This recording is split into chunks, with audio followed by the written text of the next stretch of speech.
नमस्कार, मैं हूं आशुतोष और आप देख रहे हैं सत्यहिंदी.com। सत्यहिंदी.com में खास कार्यक्रम आशुतोष की बात में आपका स्वागत है। इस वक्त चर्चा हो रही है हर तरफ कश्मीर फाइल्स की। एक फिल्म बनी है कश्मीर के ऊपर। कश्मीर में भी उसका खास तौर पर ध्यान इस बात को लेकर यह है कि कश्मीरी पंडितों को किन हालातों में कश्मीर से भागना पड़ा रातों रात। इसके लेके बहुत तरीके की बातें कही जा रही हैं। एक तो बड़ा आरोप यह लगाया जा रहा है कि पूरी तरीके से एक पक्षी है और सिर्फ एक खास तरीके के नैरेटिव को ही ये प्रमोट कर रही है। दूसरी बात यह है कि देश के प्रधानमंत्री नरेंद्र मोदी ने इस फिल्म की तारीफ की है। देश के गृह मंत्री ने इस फिल्म की तारीफ की है। कई राज्य सरकारों ने कहा है कि उनके जो सरकारी कर्मचारी हैं वो छुट्टी पर जा सकते हैं एक दिन के लिए, आधे दिन के लिए, सिर्फ ये फिल्म देखने के लिए। जो लोग हैं जो इसके विरोध में हैं वो कह रहे हैं कि दरअसल ये फिल्म इस देश के अंदर मुसलमानों को, कश्मीरी मुसलमानों के खास प्रिज्म से और खास तस्वीर बनाने की कोशिश की जा रही है। सिनेमा हॉलों में ये फिल्म जब रिलीज होती है, जब दिखाई जाती है, तो वहां लोग गुस्से में आ जाते हैं, आक्रोश में आ जाते हैं और जय श्री राम के नारे लगाते हैं और ऐसा लगता है जैसे कि उन्माद वहां पे भड़क उठा हो। लेकिन इस पूरी कहानी पर आज हम चर्चा नहीं करेंगे।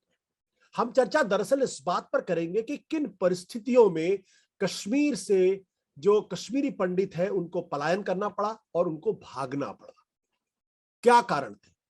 और हमारे साथ इस पूरे मसले बातचीत करने के लिए मौजूद है प्रेम शंकर झा जी, जो न केवल वरिष्ठ पत्रकार हैं, न केवल कई बड़े अखबारों के संपादक रह चुके हैं, बल्कि उस जमाने में जब कश्मीरी पंडित कश्मीर से भागे थे, पलायन किया था, उस वक्त विश्वनाथ प्रताप सिंह की सरकार थी और प्रेम शंकर झा जी उनके मीडिया सलाहकार भी थे। लिहाजा उनसे बेहतर स्थिति में कोई नहीं है इस वक्त हिंदुस्तान में जो बता सके कि उस दौरान क्या हुआ था, किन परिस्थितियों में कश्मीरी पंडितों को वहां से भागना पड़ा था, कौन उसके लिए जिम्मेदार था। और यह मत भूलिएगा, विश्वनाथ प्रताप सिंह की सरकार को लाल कृष्ण आडवाणी जो भारतीय जनता पार्टी के नेता थे और भारतीय जनता पार्टी ने समर्थन दे रखा था, दूसरी तरफ से left front led by CPM उसने समर्थन दे रखा था। आज ये नैरेटिव बनाने की कोशिश की जा रही है कि दरअसल कश्मीरी पंडितों के भागने में सिर्फ और सिर्फ जो सेकुलर पार्टियां हैं वही जिम्मेदार है। प्रेम शंकर झा जी, आपका बहुत बहुत स्वागत है हमारे इस खास कार्यक्रम में।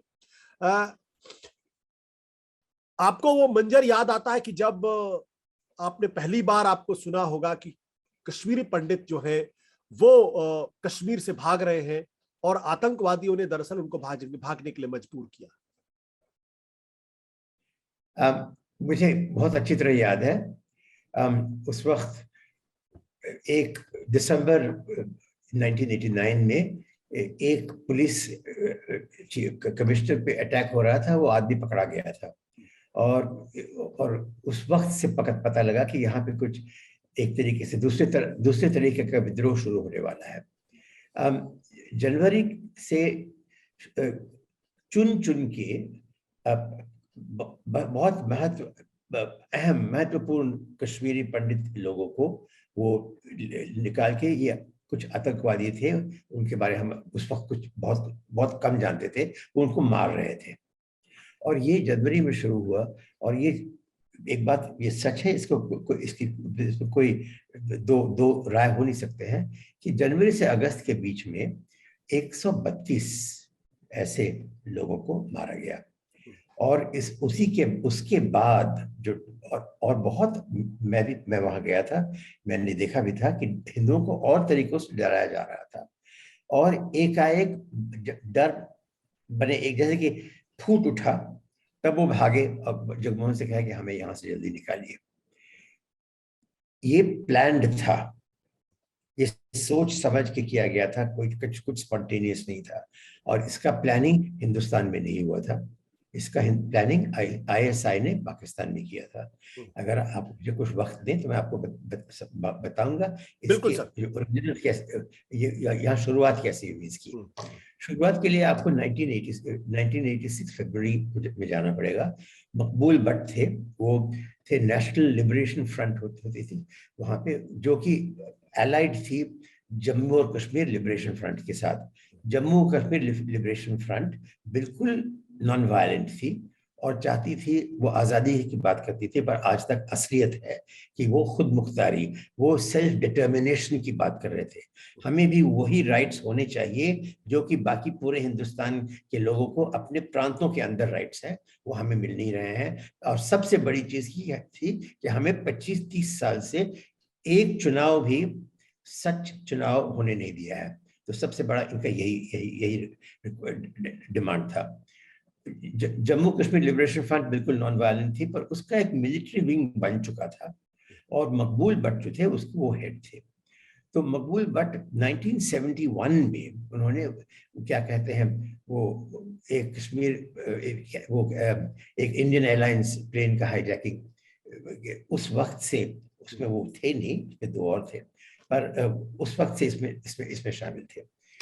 मकबूल भट्ट को पकड़ा गया, पता नहीं, मुझे याद नहीं है किस वक्त एग्जैक्टली, पर वो जेल में थे और उनके उनके गुनाहों के लिए, मेनली इस हाईजैकिंग के कनेक्शन में, उनको फांसी दी गई। वो फांसी जो थी वो बहुत ही भारी शॉक उसको पैदा किया कश्मीर में, क्योंकि कश्मीरी बिल्कुल जीरो वायलेंस वाली सोसाइटी थी। वहां पे अगर 2 साल में 2 मर्डर होते थे तो बहुत बड़ी बात हो जाती थी पूरे वैली में। और इसके बाद करीब 200-300 लड़के जो नेशनल लिबरेशन फ्रंट के थे, वो आम मिलिट्री विंग जो बन रही थी आस्ते आस्ते, वो पाकिस्तान भागे, वो लाइन पार करके चले गए, लाइन LOC पार करके पाकिस्तान में। ISI ने इनको खुले हाथों से उनको ये किया, ये आक्रोश में गए। हाँ, और रिबेलियन एक था, मोमेंटरी रिबेलियन।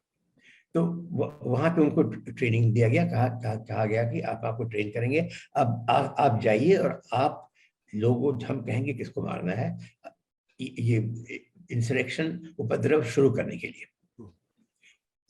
ये इनमें सब ऐसे नहीं किए, कुछ थोड़े बहुत थे। और अगर आप इनके बारे में डिटेल जानना चाहते हैं और हिंदुओं को जो क्या किया, इसमें बहुत अच्छी किताब है एक, मनोज जोशी, जो बहुत हमारे डिस्टिंग्विश्ड पत्रकार भी हैं और एनालिस्ट भी हैं। उन्होंने 1995 या 96 में किताब लिखी थी, द लॉस्ट रिबेलियन। उसमें प्रिसाइज आंकड़े दिए उन्होंने, उनको IB से बात करके, कश्मीर पुलिस से बात करके, रॉ से बात करके, सबसे इंफॉर्मेशन मिला। उन्होंने ये बताया कि ये उस वक्त के, जब ये लौट के आए, उस वक्त से ये चुन को लोगों को मारना शुरू किया गया। और एग्जैक्ट नंबर कितने लौट के आए वो भी मनोज ने दिया है आपको, जोशी ने, आप वो भी देख सकते हैं। और सबको जो सुन रहे हैं, मैं आपको कहता हूं, आप जरूर इस किताब को पढ़िए, क्योंकि अगर आप सत्य जानना चाहते हैं तो जो 1995-96 का सच्चाई है, उसे आपको विश्वास करना पड़ेगा। जो आज की जो सच्चाई बनाई जा रही है, इसको आपको रिजेक्ट करना पड़ेगा। तो इससे शुरू हुआ और उसमें 132 लोग मारे गए, तब लोग भाग गए, ये हुआ था।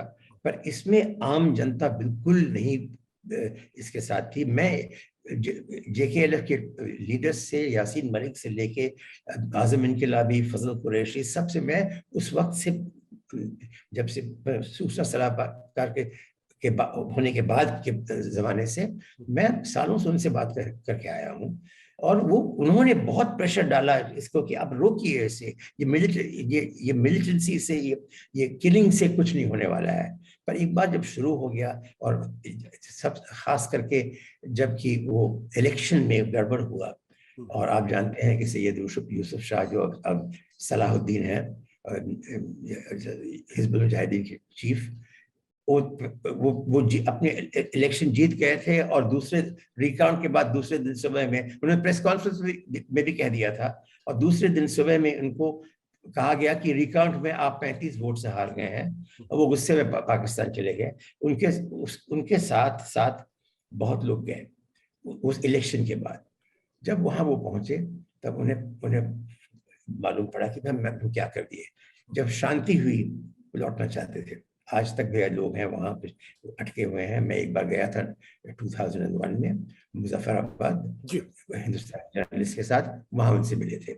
मैं अभी आशुतोष में और आगे नहीं कहना चाहता हूँ, आप साहब। अब ये सवाल यहाँ पे इस बात को लेकर ये है कि आपके कहने के मुताबिक जो लड़के भागे, सीमा पार गए, उनको पाकिस्तान की आईएसआई ने ट्रेन किया और वो हिंदुस्तान आए, उन्होंने टारगेट किलिंग की, उन्होंने दरअसल जो कश्मीरी पंडित थे उनको टारगेट किया। क्या इस दौरान सिर्फ कश्मीरी पंडित ही टारगेट थे या कश्मीर के कुछ दूसरे सेकुलर जमात के जो मुस्लिम्स थे उनको भी टारगेट किया गया था, उनको भी मारा गया था? और किस तरह से, मैं क्या क्या कहूँ आपको। देखिए, जॉर्ज फर्नांडिस को विश्वनाथ जी ने स्पेशल एनवॉय बनाया था। वहां जाके वो सीक्रेट टॉक्स होल्ड कर रहे थे। उन्होंने 7 JKLF और लीडिंग पीपल, एक उनमें बहुत फेमस फिजिशियन डॉक्टर भी थे, उनसे बात किया और और उनसे सिर्फ पूछना चाहते कि भाई हमने किस तरीके से हम अमन फिर से लाएं यहाँ पे। ये तो वो लोग हम जानते हैं, मुफ्ती से ही जानते थे वो, कि ये मुफ्ती साहब जनरल जो गृह मंत्री थे उस वक्त, गृह मंत्री थे मुफ्ती मोहम्मद सईद, जो बाद में कश्मीर के जिनके मुख्यमंत्री भी बने थे 2 बार। हाँ, और जिनकी लड़की रुबैया सईद को किडनैपिंग से असल वायलेंस शुरू हुआ, आपको याद होगा, ये जनवरी में। नहीं, इनके विश्वनाथ जी के प्राइम मिनिस्टर बनने के 18 दिन बाद जी। इतने, देखिए कितना प्लानिंग था इसमें। और उस पर तो जब ये जॉर्ज फर्नांडिस गए, 7 लोगों से, सीनियर लोगों से वहां बात किए, सब 7 को मार डाला गया। अच्छा। और कश्मीरी उन्हें मार, सबके असैसिनेशन हो गई। जिनके साथ जॉर्ज फर्नांडिस ने बात किया था और जिन्होंने अमन का रास्ता आगे दिखाया था, वो सब के सब मारे गए। हिंदुस्तानी फोर्सेस ने नहीं मारा इन्हें। कश्मीरी अपने ये इस प्रोपेगेंडा के विक्टिम बन गए थे कि हिंदुस्तान ने मारा, वहां से मरवाया गया। मैं एक बात और छोटी सी बात करना चाहता हूँ आपको। ये इनके अलावा सबसे बड़ा जो कत्ल हुआ वो हुआ था मीरवाइज मौलवी फारूक का, जो कि मेजर स्पिरिचुअल लीडर थे। उनके ऋषि इस्लाम के थे शायद। हाँ, पर अब वो मीरवाइज मौलवी फारूक को लड़के उमर साहब ने मुझे पूरा उसका जिक्र किया था। उन्होंने मुझे एक BBC का इंटरव्यू उनका दिखाया, जो कि BBC ने करके इनके मौत के असैसिनेशन के 3 हफ्ते पहले दिखाया था। वो मुझे उन्होंने पूरा दिखाया। उसमें BBC का इंटरव्यू बहुत जोर लगा रहा था कि आप बताइए क्या करना है जिससे कि हम अमन, अब हिंदुस्तान क्या कर सकती है जिससे कि अमन यहाँ से फिर से आ जाए। तब मौलवी उमर फारूक ने उनको बताया था कि अगर ऐसे ऐसे ऐसे ऐसे हिंदुस्तान करे तो अमन यहाँ आ जाएगा। और उसके 3 हफ्ते बाद 2 लड़के आए, दरवाजे पे खटखटाए और उन्हें गोली से उड़ा दी। और उमर साहब ने मुझे कहा कि मैं जानता हूं कि इन्होंने मारा, ये पाकिस्तानियों ने करवाया, किसने करवाया, बल्कि कश्मीर में बहुत लोग इस और डिटेल में नहीं जानता हूं, बहुत लोग जानते हैं किसने करवाया। ये पाकिस्तान से करवाया गया था। तो जो भी अमन के बारे में बात करने को तैयार था और बड़े से बड़े लोग, उनको खत्म कर दिया गया। ये वहां से हो रहा था। और तब फाइनली 3-4 साल के बाद कश्मीर JKLF वाले लोगों ने इकट्ठा होकर कहा कि ये हो नहीं सकता है। और बट झा जी, सर, ये अचानक एक इतनी बड़ी संख्या में कश्मीरी पंडित वहां से क्यों भागने के लिए मजबूर हुए? क्या वहां की जो सरकार थी उनको सिक्योरिटी नहीं दे पा रही थी? क्यों, क्या हुआ था? क्योंकि आपने कहा कि कई कश्मीरी पंडितों को मारा गया था, लेकिन ये जो अचानक एक साथ इतने लोग वहां से भागे, उसके पीछे का जो मेजर कारण और प्रोवोकेशन क्या था? और क्या उस वक्त की जो सरकार थी उनको सिक्योरिटी नहीं दे पा रही थी? सरकार इनको किसी हालत में नहीं दे सकती थी। वहां पे उस वक्त करीब, मुझे याद नहीं, शायद 1.25 लाख कश्मीरी पंडित श्रीनगर में ही थे। और आप वहां जाके देखिए कैसे घर हैं, कितने नजदीक है एक दूसरे के, बल्कि सटे हुए हैं और लकड़ी के हैं। और मैं गया था वहां मार्च में, और मुझे JKLF वालों ने ले गए मुझे दिखाने के लिए, हिंदुओं से मिलवाने, पंडितों से मिलवाने के लिए, जिनकी ये रक्षा कर रहे थे। पर कर रहे थे हम कब तक कैसे करें। और मैंने एक लेडी से बात किया, उन्होंने कहा कि क्या हो रहा है कश्मीरी पंडित लेडी से मैंने कई लोगों से मेरी मुलाकात हुई, पर एक से खास से मैंने बात किया, चर्चा किया इसका। वो मुझे बताई कि देखिए, ये लोग कहते हैं ये करेंगे, पर कैसे करेंगे? हम दरवाजे से बाहर निकलते हैं तो एक छोटा सा वहां पे छापा, कोई प्रिंटेड लगाया रहता है कि आपकी बेटी बहुत सुंदर है, वो ऐसे स्कूल में जाती है, आप सावधान रहिए। हाँ, या आपकी बेबी यहाँ पढ़ाती हैं, हाँ ये रास्ते से जाती हैं, अगर आपको बचाना चाहते हैं तो यहाँ से जल्दी भागिए। ये घर घर में ये टेरर कैंपेन हुआ था, और ये लीफलेट टेरर कैंपेन हुआ था।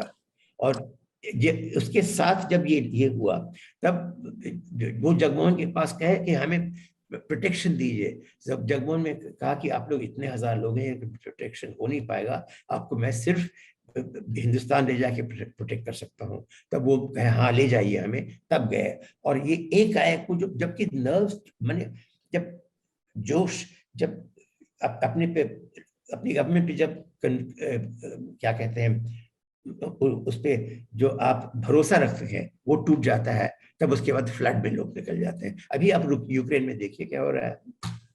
सर, एक आपने बड़ी एक जानकारी दी कि वहां के जो कश्मीरी पंडित्स थे, उनको वहां के जो लोकल कश्मीरी मुस्लिम्स थे वो उनकी सिक्योरिटी प्रोवाइड कर रहे थे।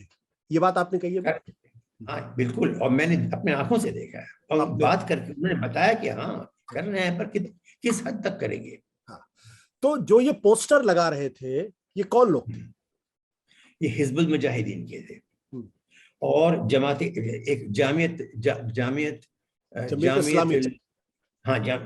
इस्लामी नहीं, जामियतुल मुजाहिदीन, ये खास ऑर्गेनाइजेशन थी जो बनी थी, जो लड़के लौट के आए थे पहली दफा 1986 में मकबूल भट्ट के असैसिनेशन के बाद। उनमें और भी लोग शामिल हो गए थे। जामियतुल मुजाहिदीन को यूएस डिपार्टमेंट ऑफ स्टेट ने डिस्क्राइब किया था 1994 में as the wet operations department of the ISI in Kashmir. ये एक तो हिजबुल मुजाहिदीन, दूसरा जमीयत जो मुसलमीन, ये दोनों आतंकवादी संगठन थे।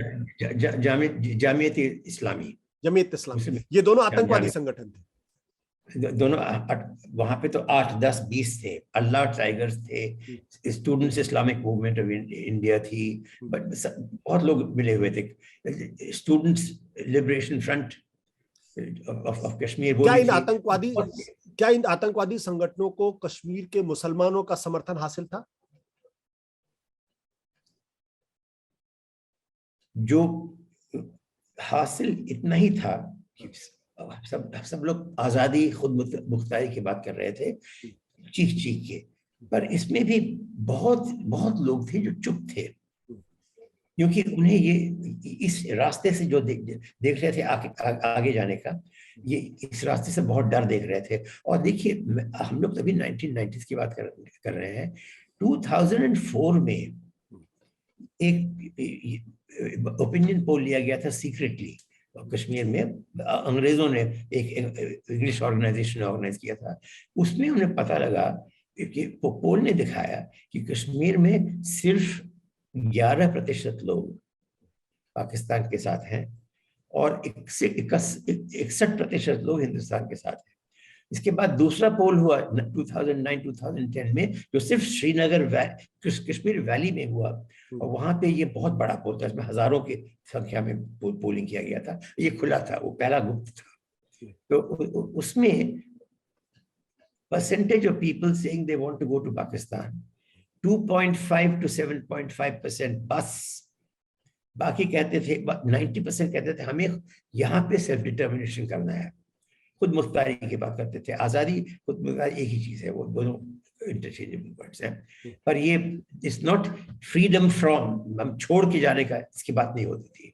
और आप ना यासीन मलिक से बात आज भी कीजिए, कोई अगर आपको करने दे, जाने दे, क्यों नहीं जाने देते? अगर बात करने दी, अगर आप सब बदमाश है तो वही आपका काम कर देंगे सर। तो सुनने नहीं देते। हाँ, एक सवाल इसमें यह भी है कि ये कहा जाता है कि उन दिनों कश्मीरी पंडितों को 48 घंटे का वक्त दिया गया और मस्जिदों से बाकायदा ये ऐलान किया गया कि अगर आप 48 घंटों के अंदर अगर आप कश्मीर वैली नहीं छोड़ देंगे तो आपके साथ बहुत बुरा होगा। क्या ये सच है? ये इसके बारे में मुझे अब पर्सनल जानकारी नहीं है। अगर हुआ होता मुझे, आई एम फेयरली श्योर कि मुझे विश्वनाथ जी के ऑफिस में पता लग जाता। मैं ये जो कहा जा रहा है कि मस्जिदों से किया गया, नहीं। जगमोहन जी से मैंने कई दफा इसके बारे में बात किया था और हमारे राय भी अलग अलग थे। एक दफा इंदिरा गुजराल जी के फॉरेन मिनिस्टर के कमरे में हमारी लंबी बातें हुई और 3-4 लोग भी थे वहां पे, शरद यादव थे, एक दो और थे। तो अब वो कहे कि हम इनको जाना ही था, हमको ले जाना था और कुछ नहीं कर सकते थे हम इनके लिए वहां पे।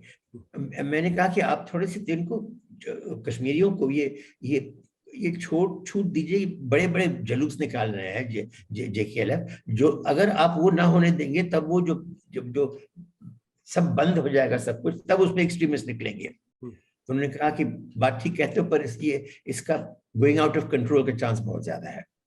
क्या जगमोहन पैनिक कर गए थे? पैनिक नहीं था, वो ठीक से समझते थे कि वो कुछ कर नहीं पाएंगे, क्योंकि कश्मीरी पुलिस बिल्कुल डिमोरलाइज्ड हो गई थी। जिस दिन मौलवी फारूक का जनाजा जा रहा था, उस वक्त सब पुलिस अपने पोजीशंस को डिजर्ट करके भाग गए। और इसीलिए जब वो जनाजा आया और एक क्या कहते हैं आर्मी की, हमारी BSF की पिकेट उसका भी जवान ऑफिसर था, उसके सीधे उसके ऊपर चढ़ रहे थे, तब वो उसको डर लग गया, उसने फायरिंग शुरू कर दिया और करीब 50 लोगों को घायल किया या मार दिया।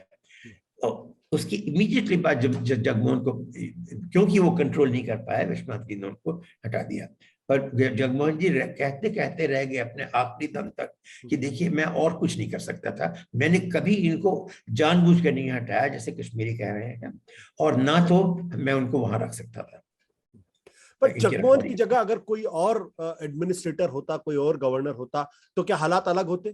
क्योंकि एक गवर्नर अगर खुद ये कह रहा मैं नहीं कर सकता था, तो या तो उन्होंने हार मान ली या फिर वो चीजों को कंट्रोल नहीं कर पा रहे थे। तो अगर जगमोहन की जगह कोई और होता तो क्या हालात कंट्रोल कर लेते? क्या कश्मीरी पंडित को भागते नहीं वहां से? कोई इसको रोक नहीं सकता था, क्योंकि टेरर में आप माने जब इस तरीके से ये डर आप हृदय में, जैसे कि पेड़ का ये पौधा लगाते हैं, वो जब पौधा लगा देते हैं वो बढ़ता ही जाता है।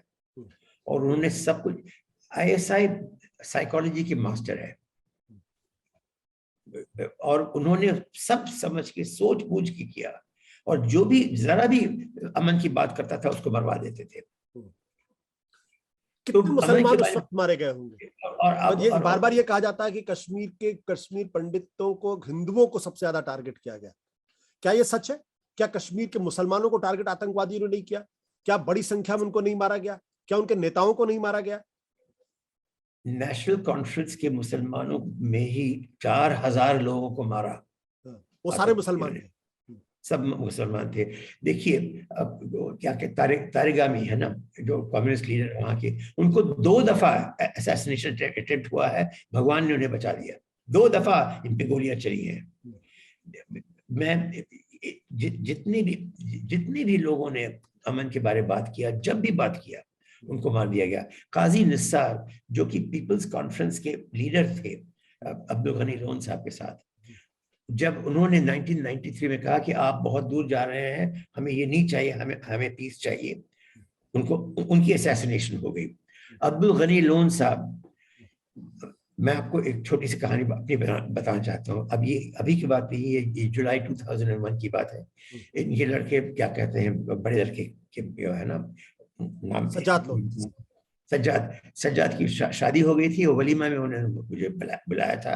वलीमा के बाद हम लोग 2.5 घंटे बात किए।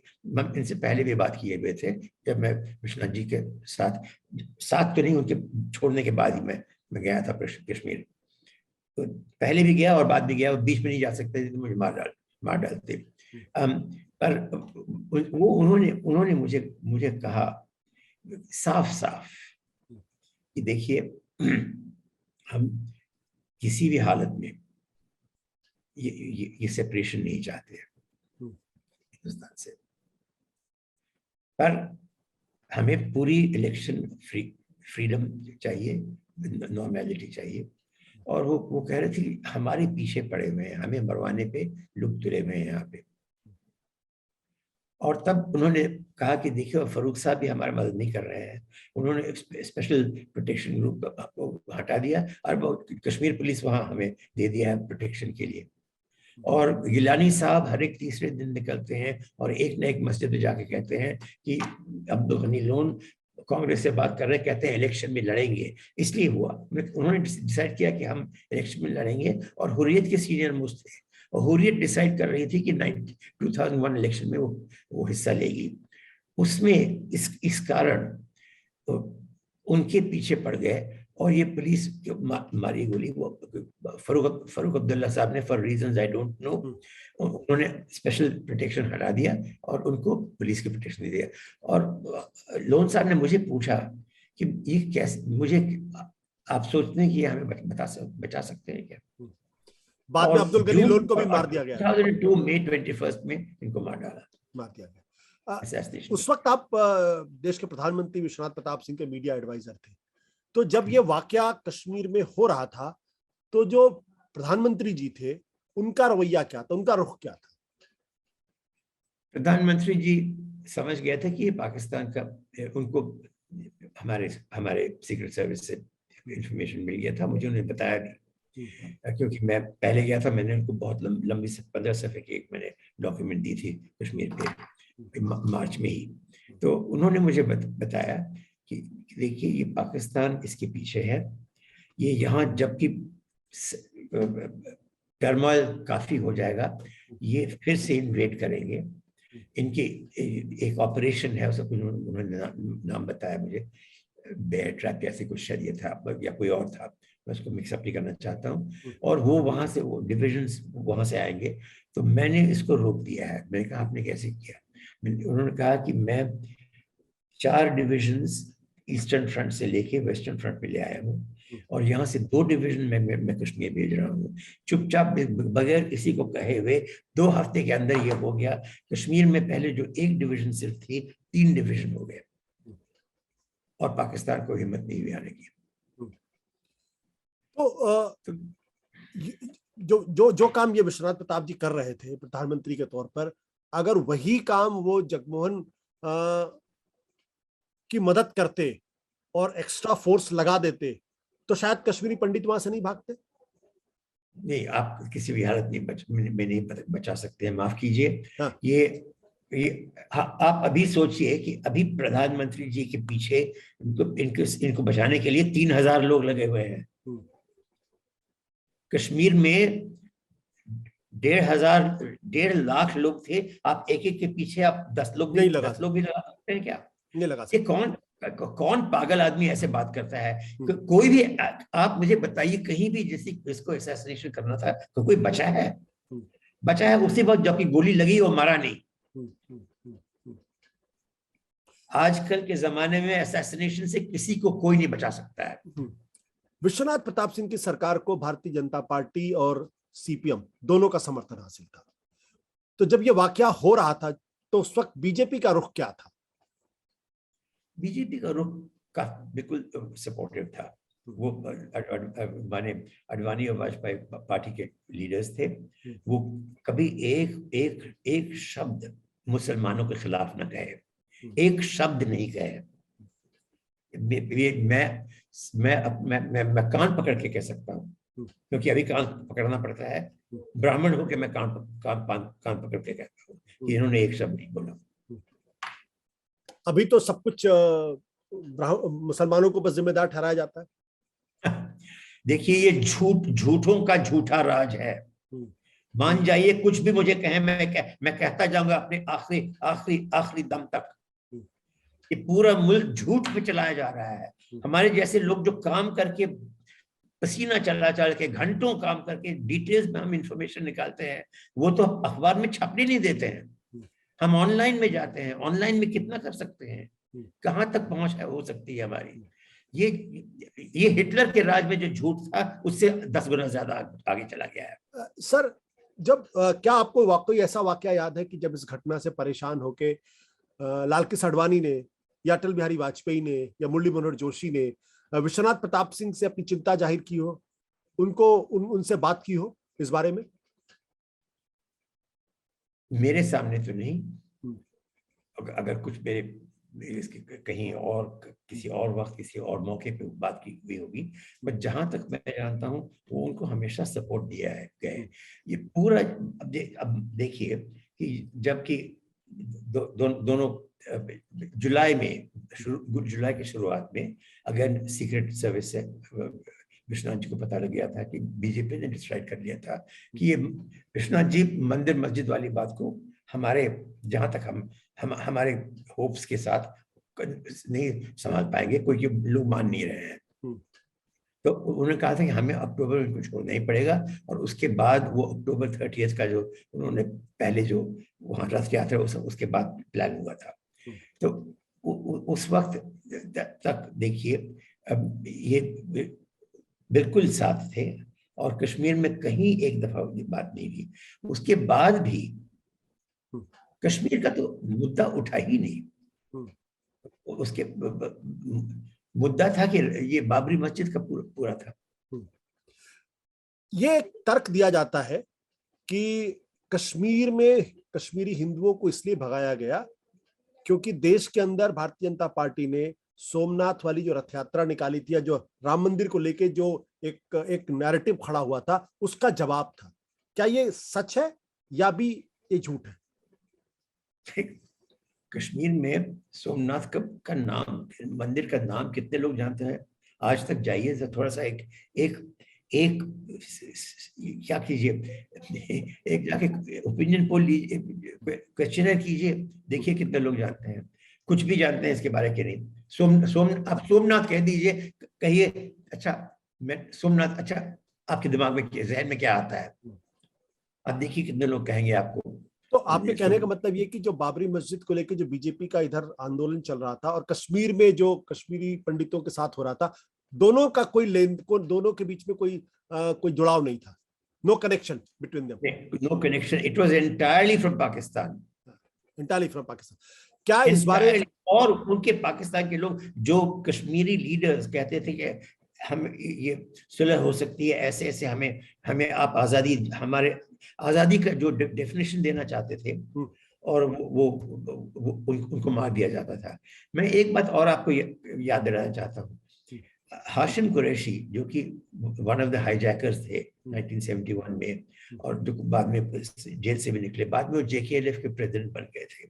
और 1986 में जब मकबूल भट्ट की फांसी हो गई तो वो भी पाकिस्तान गए, पर वो JKLF के प्रेसिडेंट बन के as president of JKLF he went to ask, वो सहायता के लिए पूछने के लिए गए।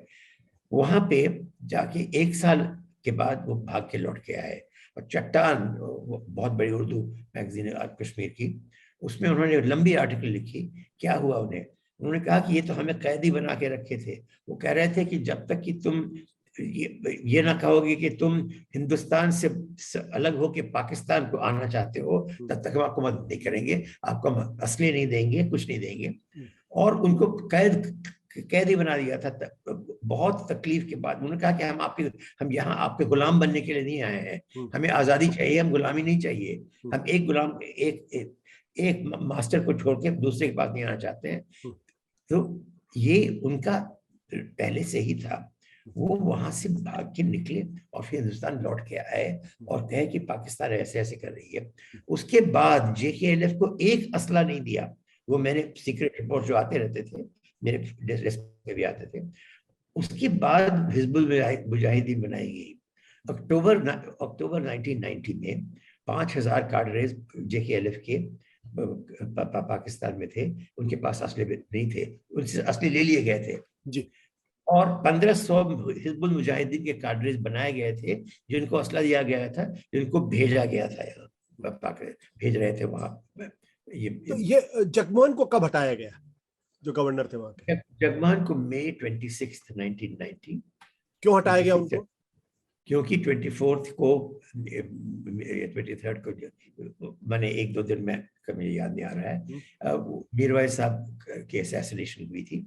उसके बाद बहुत बड़ा जनाजा निकला था और इतने जोरों का वहां पे शोर उठा, उन लोगों ने, ये ऑर्केस्ट्रेटेड था कि ये हिंदुस्तान ने मीरवाइज को मरवाया क्योंकि वो इंडिपेंडेंस चाहते थे। और इसीलिए जबकि उमर साहब ने मुझे बीबीसी का फिल्म दिखाया, वो दिखाने ये दिखाने के लिए कि ये उल्टी बात थी, पाकिस्तान ने मरवाया नहीं, कि बीबीसी ने जो फिल्म बनाया मीरवाइज उमर फारूक का बिफोर ही वाज मर्डर्ड, उस वक्त उसमें उन्होंने पूछते गए कि हिंदुस्तान में आप अमन, दिल्ली के साथ पीस चाहते तो क्या करना है, और उन्होंने खींच के उसे निकाला एक प्रोग्राम की, अगर ऐसे ऐसे करें तो हम यहाँ अमन आ जाएगा। आपके कहने का मतलब ये मीरवाइज का जो कत्ल था वो पाकिस्तान ने कराया और प्रोपेगेंडा ये किया कि हिंदुस्तान ने कराया क्योंकि वो तो हमेशा। मेरा दूसरा सवाल, जो देश के प्रधानमंत्री विश्वनाथ प्रताप सिंह थे, उनकी पहली प्रतिक्रिया क्या थी जब उन्होंने सुना कि कश्मीरी पंडितों को वहां से भागना पड़ा है? What did he do? जहां तक मैं जानता हूँ वो उनको सेटल करने कैंप्स वैम्प्स का बहुत कुछ अंदाज, मैंने ऑर्गेनाइजेशन बहुत हुआ, इसका इनको केयर था, पर वो हमेशा सोचते थे कि ये बहुत टेम्पररी है, हम पीस एस्टैब्लिश हो जाएगा और फिर लौट के चले जाएंगे। और ये कई सालों तक, 3-4-5 सालों तक उनके जाने के बाद भी यही जहन वो कश्मीरियों के जहन में था कि हम जम्मू में टेम्पररी ठहरे हुए हैं या दिल्ली आए तो टेम्पररी आए हुए हैं। जिनके यहाँ रिश्तेदार थे दिल्ली में वो दिल्ली पहुंच गए, जिनके नहीं थे वो जम्मू में कैंप में बैठे हुए थे, वो तो लौटना चाहते थे ना। और क्या आपको तो था विश्वनाथ प्रताप सिंह ने, आपने कहा कि कैंप बनवाए, उनको उम्मीद थी कि पीस वापस हो जाएगा तो ये लोग वापस भी जा सकते हैं, लेकिन क्या उनको ये अंदाजा था जब कि कश्मीरी पंडितों के साथ ऐसा भी हो सकता है? क्योंकि उनके पास ऐसी कोई इंटेलिजेंस रिपोर्ट थी कि कश्मीरी पंडितों को कश्मीर से बाहर भगाने की पाकिस्तान की साजिश है? मैंने अगर ऐसी थे हमारे पास कभी नहीं आई। मैं ऐसे इसमें गेस नहीं कर सकता हूँ, पर मुझे जो मेरी हमारी बातें हुई इनके साथ और जो मैंने इनको रिपोर्ट किया कश्मीर में एक तरह के लौट के, इसमें इसका जरा भी कहीं तक भी नहीं था कि ये माफ कीजिए, एक जो आप फिर से मुझे बताइए जो आप नहीं, मेरा सवाल यह है कि क्या विश्वनाथ प्रताप सिंह के पास, चूंकि प्रधानमंत्री थे तो उनके पास इंटेलिजेंस रिपोर्ट रही होगी या जानकारी थी कि कश्मीर से कश्मीरी पंडितों को निकालने की साजिश पाकिस्तान रच रहा है? वो इंटेलिजेंस के लिए आपको इस्लामाबाद जाना पड़ता। आपकी जानकारी में नहीं? यहाँ पे कुछ नहीं था। हाँ, आपकी जानकारी में नहीं था। अब मेरा सवाल यह है कि विश्वनाथ प्रताप जी आशुतोष, मैं समझ गया। हाँ, इनको इंटेलिजेंस का पहले कुछ नहीं पता था। जब रुबिया सईद की क्या कहते हैं किडनैपिंग हुई, उस वक्त तो बिल्कुल सब लोग हक्का बक्का हो गए। अगर उन्हें कुछ भी जरा भी पता रहता तो उनके फादर को गृह मंत्री बनाते क्या? कोई ऐसा पागल है क्या? इस सबसे बड़ा सबूत कि इन्हें जरा भी जहन में कुछ आइडिया रिमोटली किसी के बारे में नहीं था कि ये आके इनके डॉटर को किडनैप करेंगे और इसके रिएक्शन से वो एक जनरल अपराइजिंग करवाएंगे। वो सब प्लानिंग हुआ है, सब एवरी स्टेप वो पाकिस्तान में प्लानिंग हुआ था। तो ये जब कश्मीरी पंडित वहां रातों रात भागे तो फिर प्रधानमंत्री ने क्या किया? उन्हें शरणार्थी थे, उन्हें शरण दिया, और क्या कर सकते हैं। कैबिनेट के अंदर किसी तरीके का रिजल्टमेंट था क्या? उन्होंने किसी ने विश्वनाथ प्रताप सिंह को या देश के प्रधानमंत्री को जिम्मेदार ठहराया कि देखिए आपके रहते हुए कश्मीरी पंडितों को कश्मीर से भागना पड़ा? जहां तक मैं जानता हूँ बहुत बेचैनी थी कि रुबिया सईद को ले गया, मैंने, और मुफ्ती सईद गृह मंत्री है, तो इसमें मैंने हमारे तो मैं हाथ में हथकड़ी लग गया ना मैं सोचता हूँ अभी अभी जब मैं सोचता हूँ सबसे अच्छा रहता अगर मुफ्ती सईद उन्नी उसी वक्त रिजाइन कर दिया रहते और कहते देखिए ये ये पॉलिटिकल चीज है और अगर मैं रहूंगा तो मेरी बेटी शायद नहीं बच पाएगी, अगर मैं निकल जाऊं तो ये बच जाएगी। अगर उनको रख के, विश्वनाथ जी बड़े बड़े लॉयल थे, लॉयल आदमी। लॉयल्टी आप अगर ये देवाशीष मुखर्जी की किताब पढ़े उनपे, तो loyalty was his main characteristic. कितनी दफा कितने जगहों में ये स्थापित हो जाता है ये पढ़ के, और वो उनको नहीं जाने दिए। ये गलती मेरे मेरे मेरे माइंड से गलती थी। आपके हिसाब से अगर विश्वनाथ प्रताप सिंह ने उस वक्त मुफ्ती मोहम्मद सईद का इस्तीफा ले लिया होता तो हालात इतने नहीं बिगड़ते? नहीं, तब क्या होता कि वो इन्हें इतना ज्यादा देना नहीं पड़ता। अच्छा, इन रिटर्न ये पांच जो टॉप लीडर्स ऑफ जेकेएलएफ, और जेकेएलएफ वाले तो वो ठीक है, पर मैंने इतना आतंकवादियों को नहीं छोड़ना पड़ता जितना आतंकवादियों को छोड़ा गया। अब मेरा अगला सवाल ये है कि जब कश्मीरी पंडित वहां से निकाले गए, वहां से उनको पलायन करना पड़ा, तो जो कैबिनेट थी उसकी क्या प्रतिक्रिया थी? क्या उसमें कोई विरोध किसी ने विश्वनाथ प्रताप सिंह का किया?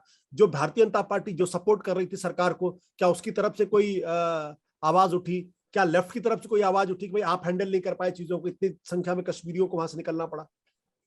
नहीं, वो ये सब अच्छी तरह जानते थे। मैं ये इसको तो मैं कह सकता हूँ कि मुझे बैठना पड़ता था पीछे में मीटिंग्स में। नहीं, ये कैबिनेट में इनके खिलाफ कि आपने ये गलती कर दी, ये या कोई दूसरा राय और कोई रास्ता है, सब जानते थे कि एक ही रास्ता है। और एक तो रुबैया सईद पे फीलिंग था कि हमें बहुत ज्यादा देना पड़ा, और दूसरा रास्ता कुछ ढूंढना चाहिए था, वो नहीं ढूंढ पाए। पर उसके बाद जो दो और इससे वो किडनैपिंग के बाद उन्होंने कहा कि फिर अब कभी नहीं करने देंगे, माने हम जरा भी छूट नहीं देंगे, ये बार्गेनिंग नहीं करेंगे। तब दो और लोगों को, एचएमटी के जनरल मैनेजर और कश्मीर यूनिवर्सिटी के वाइस चांसलर को, जो दोनों हिंदुस्तान से गए हुए लोग थे और वो हिंदुस्तान के मुसलमान थे वाइस चांसलर, उनको उठा के उनको किडनैप किया। जब हम अटल रह गए तो उनको मार दिया आतंकवादियों ने।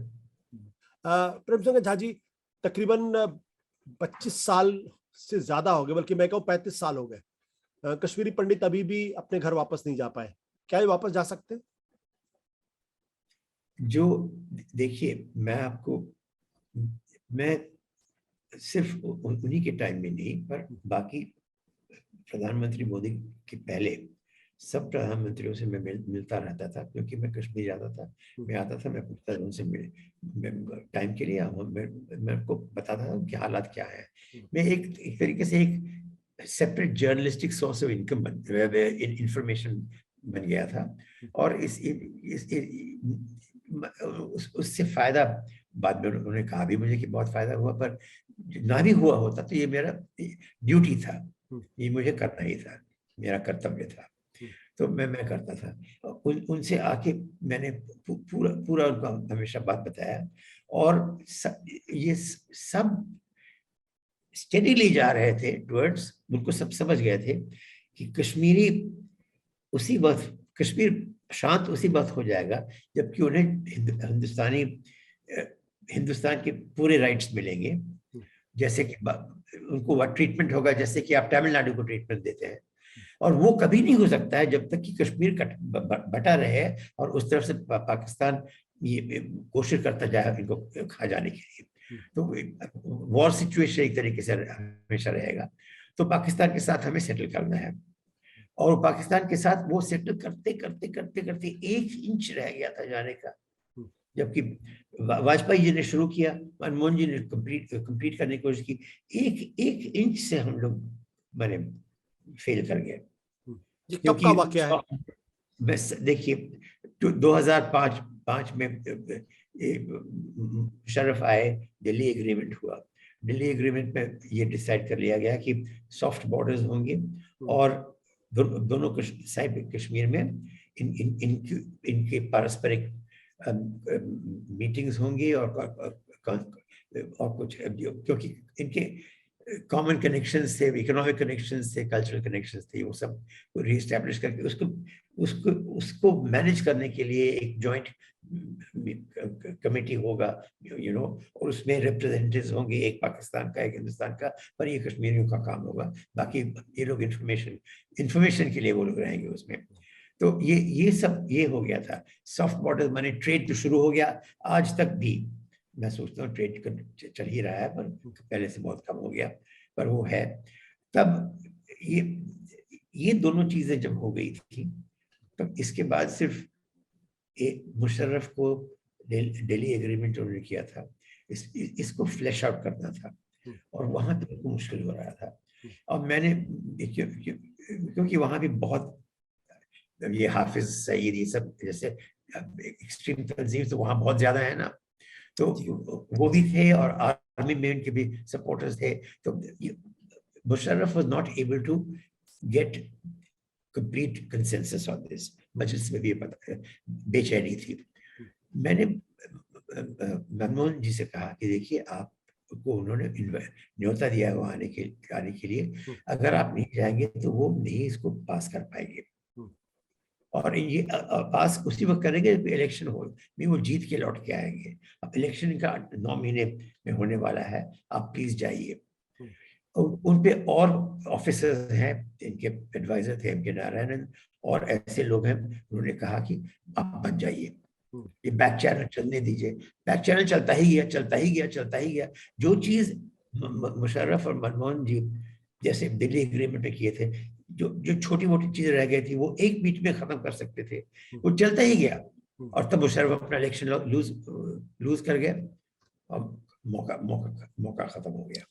तो झा साहब, आपके कहने का मतलब ये है कि कश्मीर समस्या का समाधान और कश्मीरी पंडित वापस कश्मीर में तभी जा सकते हैं जब भारत और पाकिस्तान के बीच में सुलह हो, तभी वहां पे शांति आ सकती है, तभी आतंकवाद पे जो है वो अंकुश लगाया जा सकता है। जो बात अभी बार बार रुबैया सईद का जिक्र कर रहे थे, हमारे बहुत सारे दर्शक जो पहली बार नाम सुने उनको मैं बता दूं कि जब विश्वनाथ प्रताप सिंह की सरकार थी 1989 में, उस वक्त जो है मुफ्ती मोहम्मद सईद देश के गृह मंत्री थे, जो बाद में जम्मू कश्मीर के मुख्यमंत्री बने, 2 बार मुख्यमंत्री बने, और पीडीपी के नाम से उनकी पार्टी बनी थी। उनकी बेटी थी रुबैया सईद, और उनका अपहरण उस वक्त हुआ था, और जब अपहरण हुआ था तो उनके बदले में कई आतंकवादियों को छोड़ा गया था। झा साहब का कहना है कि अगर उस वक्त मुफ्ती मोहम्मद सईद ने अपने पद से इस्तीफा दे दिया होता, या विश्वनाथ प्रताप सिंह ने उनको इस्तीफा देने के लिए बोल दिया होता और आतंकवादियों को नहीं छोड़ा होता, तो शायद हालात काफी बेहतर हो सकते थे। दूसरा उनका यह भी कहना है कि जगमोहन होते या जगमोहन नहीं होते, कश्मीरी पंडितों को किसी भी हालत में वहां पर सुरक्षित नहीं रहते थे, और उनको वहां से निकलना ही पड़ता था। ऐसा माहौल वहां पे बना दिया गया था, और इसके पीछे सिर्फ और सिर्फ पाकिस्तान की जो आईएसआई थी, पाकिस्तान इसके लिए पूरी तरीके से जिम्मेदार था। वो जो हादसा हुआ है, आज उस हादसे पर अगर राजनीति हो रही है, उसके बहाने अगर किसी एक खास समुदाय को टारगेट करने की कोशिश की जा रही है, तो वो भी गलत है।